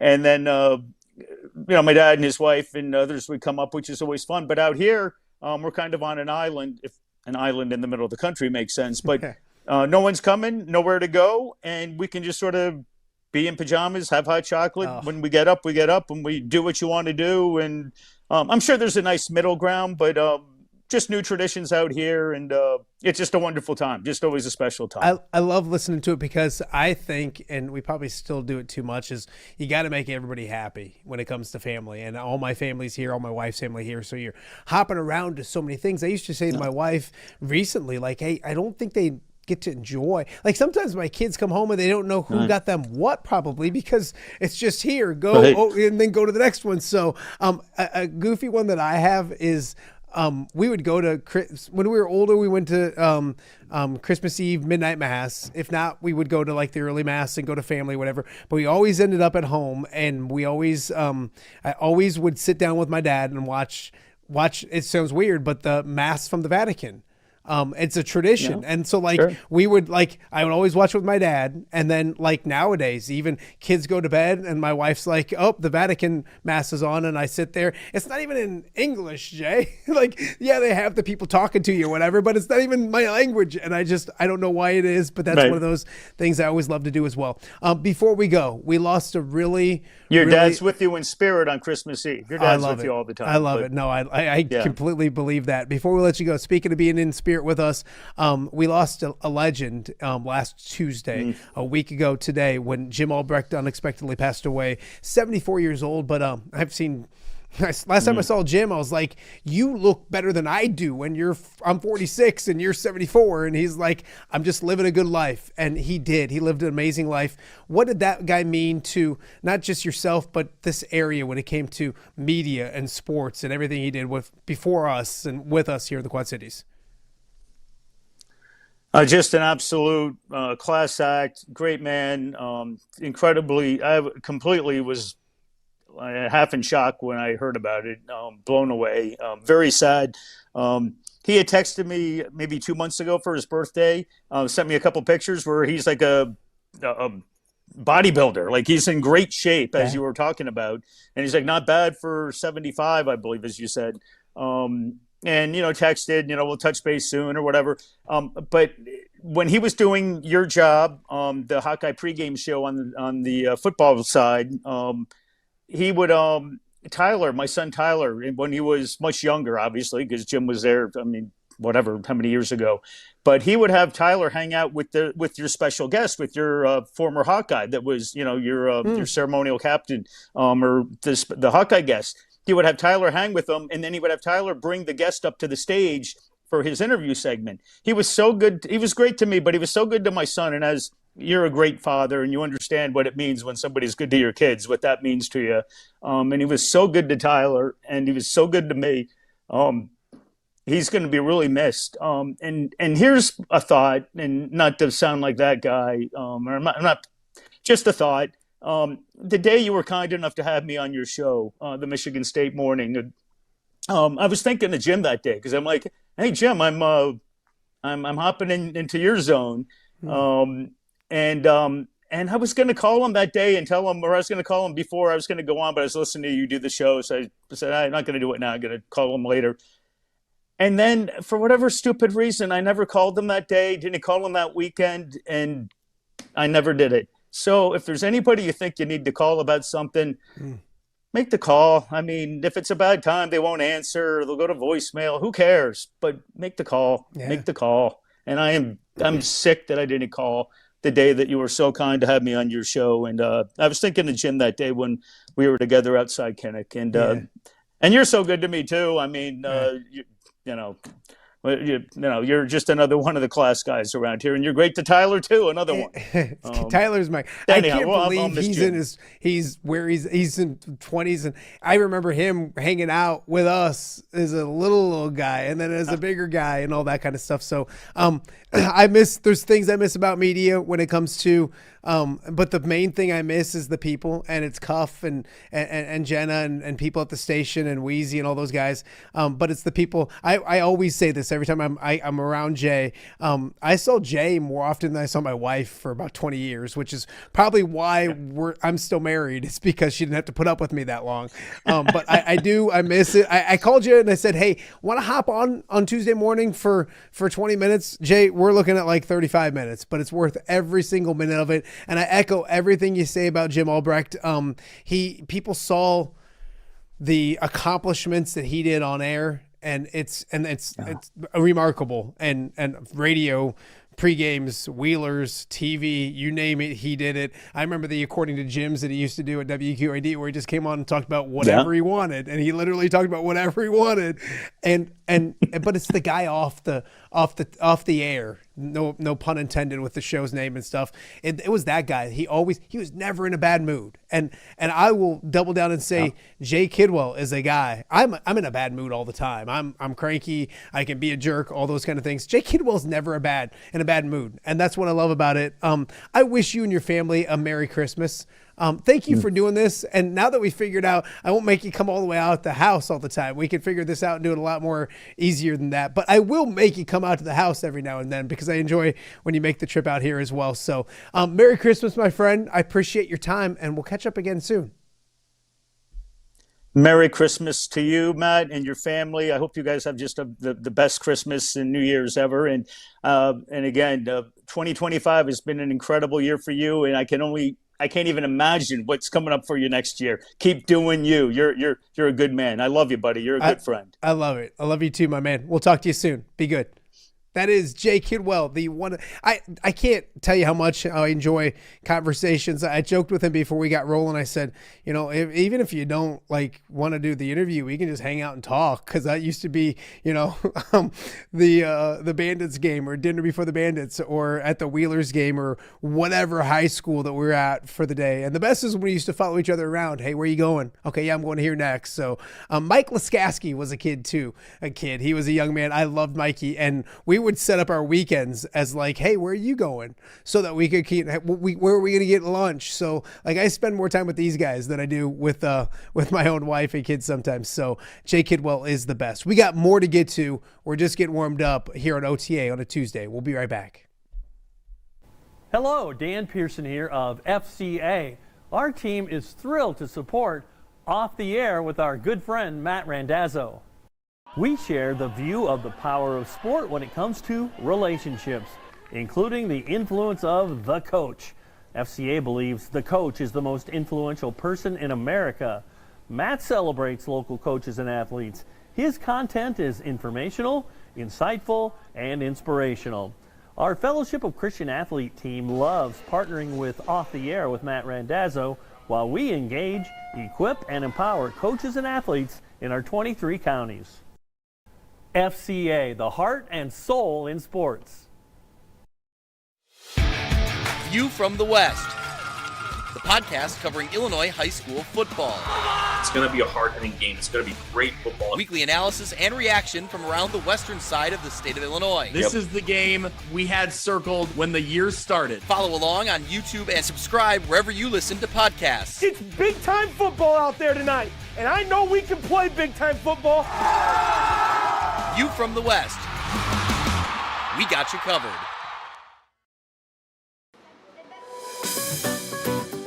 Are you looking for the Quad City's best chips and salsa? There's only one dude to turn to. Right on. Snoop. Hand-cut chips, fried fresh with that crunch you've come to love. And the most addicting salsa with delicious fresh ingredients each and every time. Pick up your chips and salsa, queso, enchiladas, and much more at the Stern Center in Rock Island. To place your order, simply call the man himself. It's Snoop at 309-314-8197 and find out for yourself what the rest of the Quad Cities already loves. Welcome back to Off the Air with Matt Randazzo here on a Tuesday in the Quad Cities. Man, Jay Kidwell's the best. If you don't feel good about yourself after chatting with Jay Kidwell and listening to Jay Kidwell for a while, I can't help you. There's nothing I can do. So it's been a fun show. A little breaking news before we get out of here. The IHSA has expanded the football playoffs. Our good friend Mitch Stormer at View from the West texted me and letting me know, is that a word? No, it's not. Let me know that Proposal 19 passed, which expands each class by 16 teams. So it goes from 32 teams making the playoffs to 48 teams making the playoffs. It also moves week 1 up to August 20th. 1 through 8 seeds get a bye week for the opening week. So yeah, we'll have much more on that with Mitch tomorrow. We'll get him on the show tomorrow, see if Greg can join him as well. We'll talk a little high school football. Why not? I mean, it's December 16th, but we're always talking high school football. And so, we'll talk with those two knuckleheads, at least Mitch, who's always looking out for me. That's why I'm a Mitch guy. Greg's someplace doing who knows what. He's on break probably from Ambrose, and he's not giving me these heads up. And there's Mitch. That's why I'm a Mitch guy. I've been saying it from the start. So we'll talk more about that tomorrow. Also tomorrow, Jake Brend will join us with our weekly Cyclone wrap-up. Nest guests tomorrow. We'll get you ready for this following week or this upcoming week of Nest guests. Get you your winners from this week and all that good stuff from Hungry Hobo. Thanks again to Hungry Hobo, great sponsor of the show, but also an outstanding exclusive sponsor of the Nest guests contest. So we appreciate them as well. All that, much more. Got a few other ideas for tomorrow. We're going to catch up with Pete Ivanek sometime this week. He's forever put together the shootout. He is now handing it off to Gary Thrapp. So it's Pete's last year. So I kind of want to talk to him about the growth of it and where it's come. And it's been amazing. He's done a great job at everything with the shootout. So we'll get with him later this week. Tom Kakert's got to be on sometime this week. Looking at probably no show on Friday. We're going to get to Thursday, but with Christmas and everything else, we're probably going to take Friday off. I'm going to give myself the day off, possibly. I say that, but I don't want to say it for sure because, what was it? A few weeks ago, I was going to take a day off, and there was too much fun stuff to talk about for sports. So I was like, screw it. I'm going to go upstairs and do a show. So that's exactly what we did. And so we may do it on Friday. But for right now, the plan is to make sure my wife is happy by getting ready for Christmas. So that's the thought process heading in for the rest of the week. We want to thank our guests today. Kedric Prince talking Illinois football, basketball, women's basketball, you name it. Also want to thank Kyle Huesmann. Just got done with the media session for Iowa women, and he hopped on to talk to us about last week's loss to Iowa State, getting right with Lindenwood, and now UConn. And what Kyle says is that, in his opinion, this is the best UConn team he's ever seen, better than the Page years. I don't know if it's the best way back in the day, I think that college basketball for women has kind of evened out. I think those teams were so great because the competition and the teams that could compete with them weren't around. I think now everybody's kind of risen. So anyways, long story short, it's a really good matchup, a daunting task for the Iowa Hawkeyes.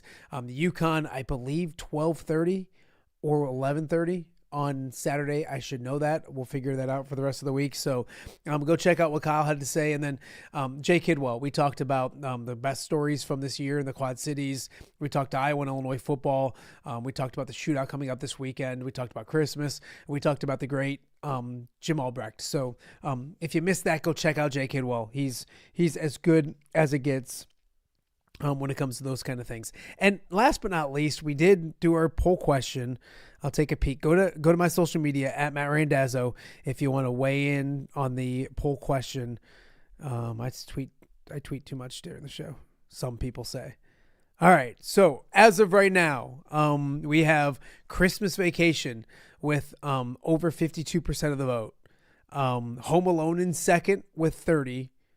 Elf at 10%.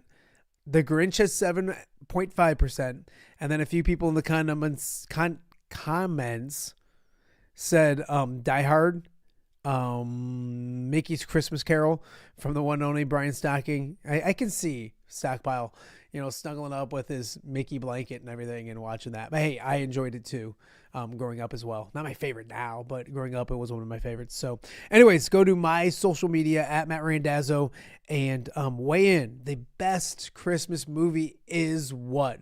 The 4 choices are there, but if you want to tell me what it is, and I didn't put them on, there's only 5. I got 4 choices. I can only put in 4. So if I'm missing something, which I know I am, there's other great movies, It's a Wonderful Life, all those kind of things, weigh in on that as well. So I want to thank you guys mostly for watching today's show. Another fun-filled show, and we'll be back here tomorrow with another one, including that breaking news from the IHSA, the playoffs in Illinois, expanding from 32 to 48 teams. A big deal coming up next year as well. So that'll do it for today's show. We will see you guys back here once again tomorrow.